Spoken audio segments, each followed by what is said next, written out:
hampir seluruh lisan yang beriman di bumi ini saat ini mengatakan bahwa kita memang di akhir zaman. Kiamat sudah hampir di ambang pintu. Tanda-tanda yang diceritakan oleh Rasulullah sallallahu alaihi wasallam begitu vulgar dan sangat jelas di depan mata kita saat ini. Tidak ada satu yang berani mengatakan tidak.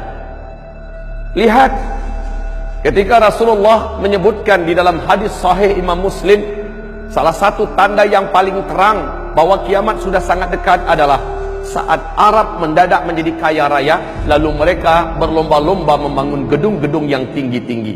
Hari ini kita menyaksikan, dulu Arab namanya masih Jazirah Arab, miskin kere, tidak ada minyak yang ditemukan. Kere, tapi ketika minyak bumi ditemukan, Arab menjadi berubah, menjadi sangat kaya raya. Dan saksikan apa yang dibuat oleh masing-masing pemerintahan di Arab sekarang ini. Arab Saudinya, Kuwait, Qatar, Bahrain, Oman, Uni Emirat Arab, serta Yaman. Lihat, masing-masing sedang berlomba-lomba membangun gedung-gedung yang tinggi-tinggi, mewah-mewah, pencakar langit. Dan jika zaman itu sudah kalian temukan, kata Rasulullah, jarak masa antara kalian dengan kiamat sudah sangat-sangat dekat.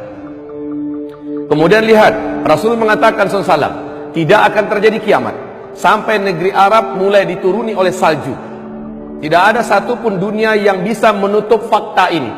Tidak ada satu negara pun di muka bumi ini yang tidak percaya. Seperti kata Syekh Saud Shuren, salah seorang imam Masjidil Haram, saat 2011 beliau berkhutbah berapi-api di hari Jumat, mengatakan, ya ma'syaral muslimin, ya ummata Muhammad, wahai umat Islam, wahai umat Nabi Muhammad, apakah ada di antara tanda yang paling terang, tanda-tanda tentang dekatnya kiamat seperti yang kalian saksikan hari ini? Lihat, Arab sudah mulai dituruni oleh salju.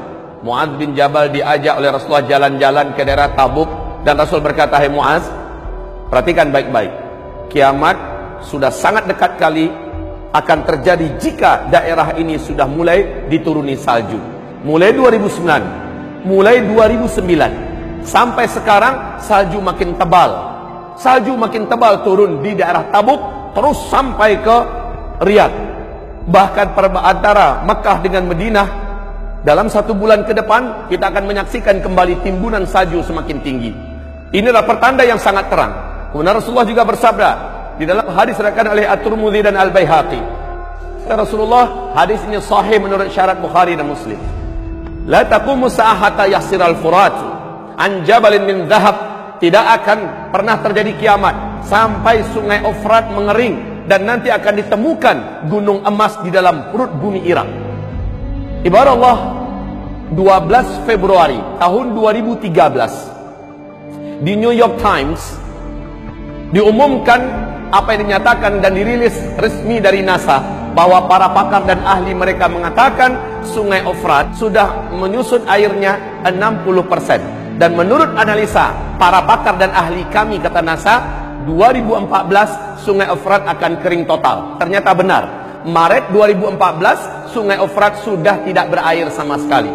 Yang paling unik adalah, kita bacakan hadis tadi sempurna, ketika sungai Efrat itu mengering, kalian akan dikejutkan dengan penemuan gunung emas yang sangat besar dalam perut bumi Irak. Ada suatu hantaman dan getaran besar yang menjadikan gunung itu akan mencogok, akan muncul, akan tampil ke permukaan. Fayaqtatilun nasu alaih fayuqtalu kullu mi'ah tis'atun wa tis'un. Akan membawa senjata seluruh laki-laki yang akan ada di muka bumi ini, dan mereka berperang memperebutkan gunung emas itu.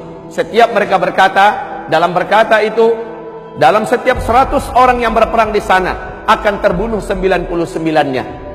Seluruh mereka berkata, wa yaqulu la'alli la wa yaqulu kullu rajulin minhum la'alli akunu ana alladhi anju. Semoga sayalah yang selamat.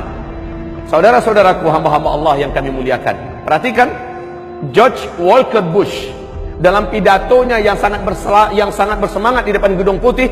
Beliau mengumumkan bahwa satelit kita telah menemukan potensi emas yang sangat besar di negeri Irak. Amerika Serikat selaku polisi dunia akan memastikan emas ini tidak akan terjatuh ke tangan-tangan negara-negara dan manusia-manusia yang tidak bertanggung jawab. Lihat fakta yang kita temukan. bagaimana dikatakan oleh Rasulullah SAW, tidak akan terjadi kiamat sampai mengering sungai Efrat, lalu gunung emas ditemukan di bumi Irak. Dan hari ini dunia telah menyaksikan fakta itu. Wahai hamba-hamba Allah yang kami muliakan, lalu Rasulullah SAW mengatakan, tidak akan terjadi kiamat sampai terjadi perselisihan di antara keluarga kerajaan yang memimpin Hijaz, berarti Arab Saudi sekarang. Bila kalian telah menyaksikan perselisihan di antara anggota keluarga kerajaan, maka dekatlah bencana-bencana terjadi di tengah-tengah mereka, dan gempa demi gempa. Seluruh mata dunia menyaksikan apa yang terjadi dalam 2 minggu terakhir, mulai dari 4 November 2013. Kita menyaksikan apa yang terjadi. Adakah yang berani membantah apa yang sedang terjadi di kerajaan Arab Saudi hari ini? Ibarat Allah yang kami muliakan, penangkapan puluhan pangeran, penangkapan menteri-menteri dan mantan menteri-menteri atas nama korupsi dan segala macamnya. Kemudian bahkan dalam 24 jam 2 orang pangeran terbunuh hanya dalam 24 jam di Arab Saudi. Kita juga menyaksikan dalam waktu 2-3 hari belakangan ini bagaimana bencana-bencana dan musibah mulai terjadi di Arab Saudi hari ini. Ibarat Allah yang kami muliakan, angin topan yang sangat mengerikan, badai serta banjir yang sangat dahsyat di Jeddah, serta banjir yang menggenangi sekitar Ka'bah. La haula wala quwata illa billah. Bagaimana yang akan terjadi ke depan? Keributan akan semakin panas di dalam tubuh kerajaan, dan itu adalah tanda-tanda akhir zaman yang sangat terang. Wallah, semoga Allah berkahi kita semua.